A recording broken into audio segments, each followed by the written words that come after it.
So hello guys, today we're going to talk about significant figures. Significant figures is a topic that it's fairly easy, but it can get a little tricky. You can use it for general chemistry, you can probably use it for if you're doing regular calculations and you want to know the significant figures of each number.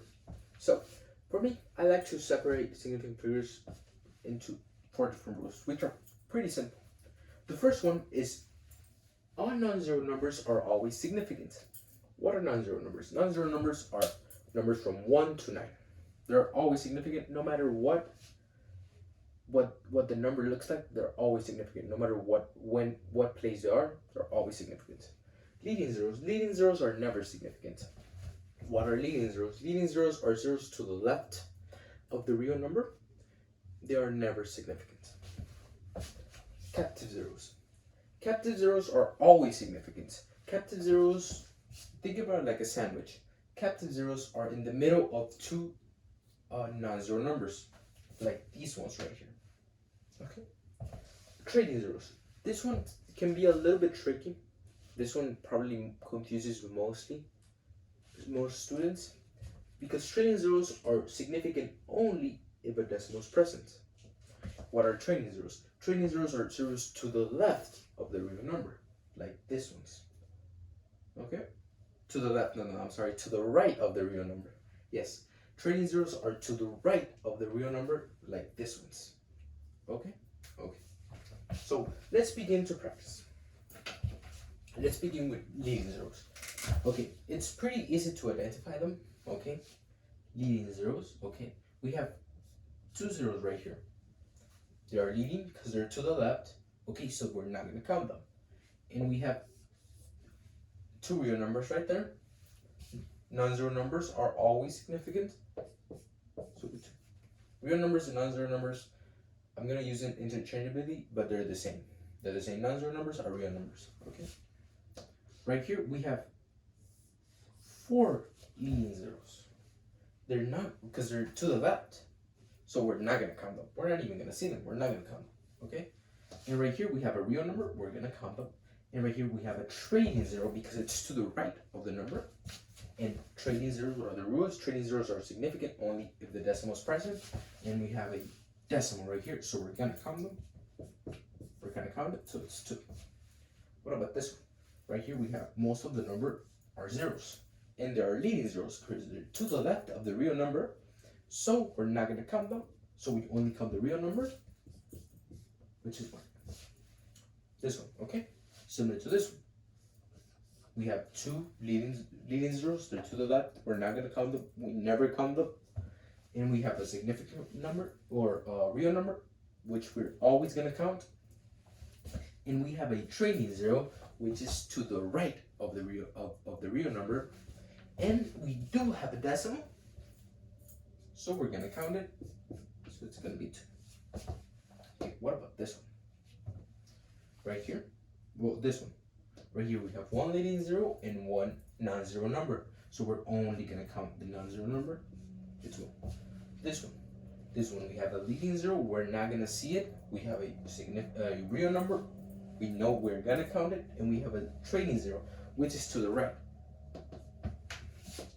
And there is a decimal, so we're going to count the trading zero as well. So it's 2. So these are leading zeros. Leading zeros. The one box. They're leading zeros. We don't count them. Let's go to the captive. I think captive is the easiest to identify because you're in the middle and you see a 0 in the middle of 2 numbers, it's gonna count. Okay, so this one. We're gonna count this one. Okay, we're gonna count this one and this one because they're non-zero numbers. We're always gonna count. What about this one? Okay, we know this one is in the middle of the 3 and the 4, which is captive zeros. And it's always going to be significant, so we're going to count everything. This one the same. These 2 zeros are in the middle of the 2 and the 6, so we're going to count them. 4. This 2 zeros and the 0, okay. These 2 zeros are in the middle of the 1 and the 2, we're going to count them.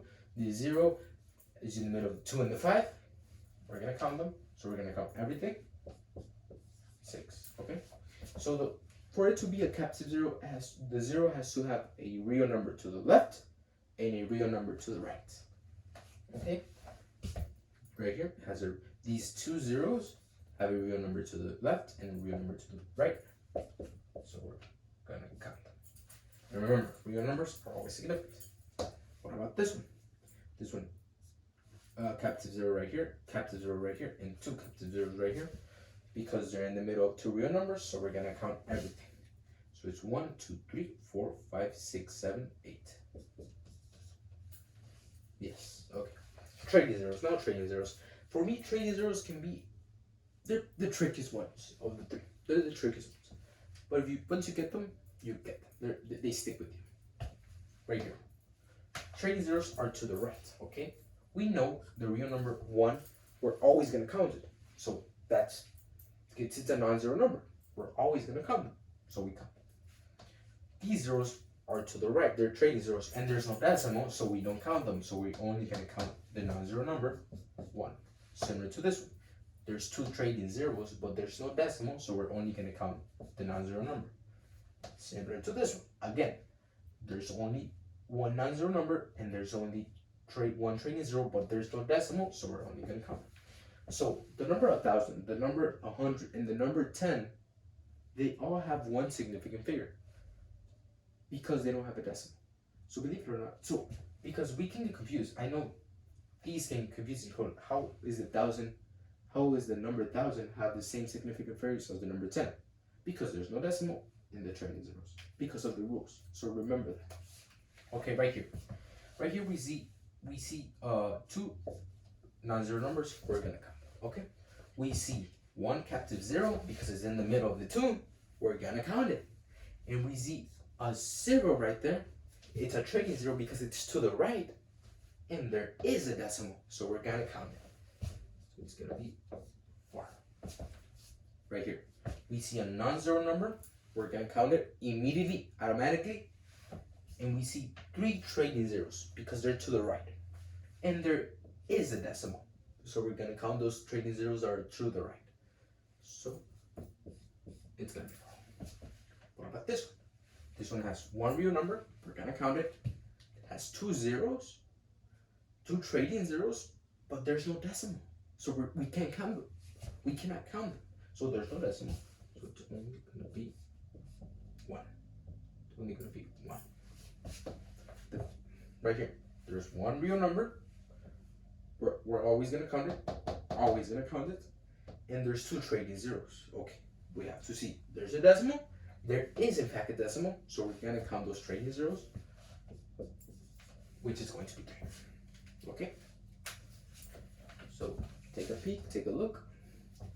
So right now I'm in. What is this?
So I've written some practice problems. You can pause the video and you can track them on your own, and then you can check them with me. Okay. So try them on your own. Okay. Now, let's go over them. Let's go over them. Each one. Okay. Right here we have no decimal. Okay. We have 3 non-zero numbers, so that's an automatic count. We are gonna count them always. And we have a 0. We have a trailing 0. It's to the right, but there's no decimal, so we can't count it. So we're only gonna count the non-zero numbers. Right here we have 2 non-zero numbers. We're gonna count it, and we have 1 0 that it's in the middle between 2 non-zero numbers. Captive 0. It's a captive 0, so it's always significant. So we're gonna count everything. This one, okay. This one we have 2 non-zero numbers. We're always gonna count them. Okay, and we have 2 zeros in the middle of 2 non-zero numbers. It's a captive 0. We're always gonna count it. Okay. We have a 0 right here. Okay. It's a trailing 0 because it's to the right. Okay. And trailing zeros are significant when there's a decimal place. Is there a decimal right here? There is. So we're gonna count it, and it's gonna be 5. Right here. Okay. We have 3 zeros to the left. To the left are leading zeros. They're to the left. They're never significant. We're not gonna even see them. We're not gonna count. Right here we have 2 real numbers. We're gonna count them, and we have a 0 in the middle of 2 real numbers, which is a captive 0, and we're gonna count them. So we count. Okay. Right here we have 2 real numbers, 2 non-zero numbers. We're gonna count them.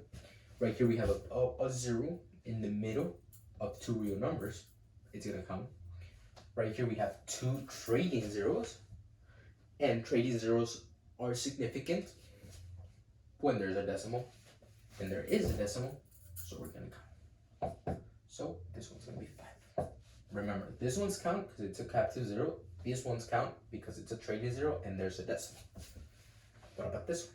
This one, there's a non-zero number. We're gonna count it, and there's 2 trailing zeros. Trailing zeros are significant when there's a decimal, and there is no decimal. This one, 250. There's 2 non-zero numbers. We're gonna count it, and there's a 0, and there's a trailing 0. And trailing zeros are significant when there's a decimal present, and there is a decimal, so we're gonna count it. 20.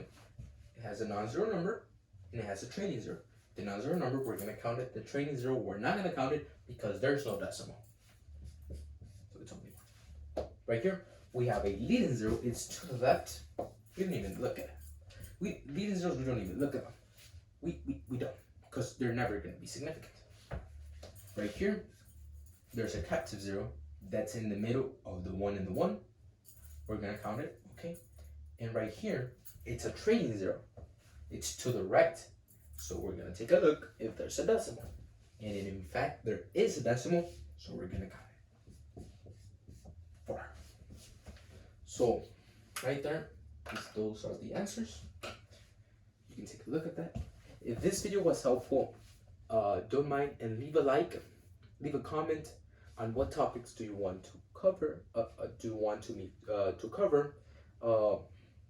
and thank you for joining me. This is a video of many. Hopefully there's a video of many. I want to do a whole chemistry list, and this is going to be the first video of it. I'm going to go over general chemistry 1 and general chemistry 2. If you want to stay tuned, subscribe, hit the notification button, and thank you for joining me.